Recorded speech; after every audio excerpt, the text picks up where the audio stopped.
Sarvamanthan news महाराष्ट्रामध्ये आपलं स्वागत. पाहूयात आजच्या टॉप 10 हेडलाईन्स. देवेंद्र फडणवीस आणि अजित पवारांशिवाय एकनाथ शिंदे आणि अमित शहामध्ये अर्धा तास चर्चा. रायगडच्या पालकमंत्री पदाबाबत चर्चा झाली का याचा सस्पेन्स काय? अमित शहानी रायगड दौऱ्यात शिवरायांचा एकेरी उल्लेख करत वारंवार अपमान केल्याची राऊतांची टीका. औरंगजेबांच्या कबरीचा समाधी असा उल्लेख केल्यावरही बोट. आदित्य ठाकरेंकडूनही समाचार. एकनाथ शिंदेंनी शहांकडे अर्थ खात्याविरुद्ध तक्रार केल्याची जोरदार चर्चा. मात्र शिवसेनेचे मंत्री संजय राठोडांकडून अजित पवारांचे कौतुक. निधी वाटपात असमानता नसल्याचं वक्तव्य. आदित्य ठाकरेंच्या उपस्थितीत मुंबईतल्या पदाधिकाऱ्यांची तातडीची बैठक. पाणी टंचाई, खड्डे आणि नाले सफाईवरून सरकारला घेरण्याची रणनीती.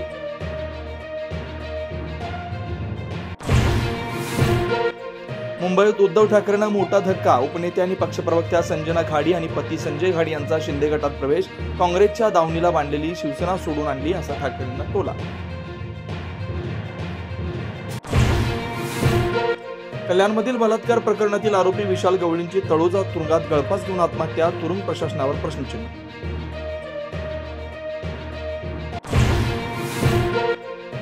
दहशतवादी तौहब्बर राणाला एनआयए कडून कुराणची प्रत. राणानं मागणी केल्यानंतर कुराण, पेन आणि कागदी पुरवले. पेनचा वापर करून इजा करून घेऊ नये म्हणून राणावर 24 तास नजर.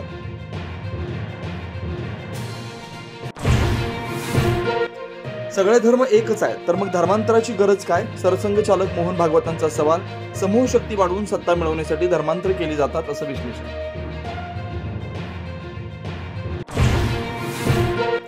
वक्फ कायद्याविरोधातल्या आंदोलनात पश्चिम बंगाल मध्ये हिंसाचार. मुर्शिदाबादमध्ये आतापर्यंत 3 मृत्यू. हिंसक आंदोलन करणाऱ्या 118 जणांना अटक. सीमा सुरक्षा दलाचे जवान तैनात.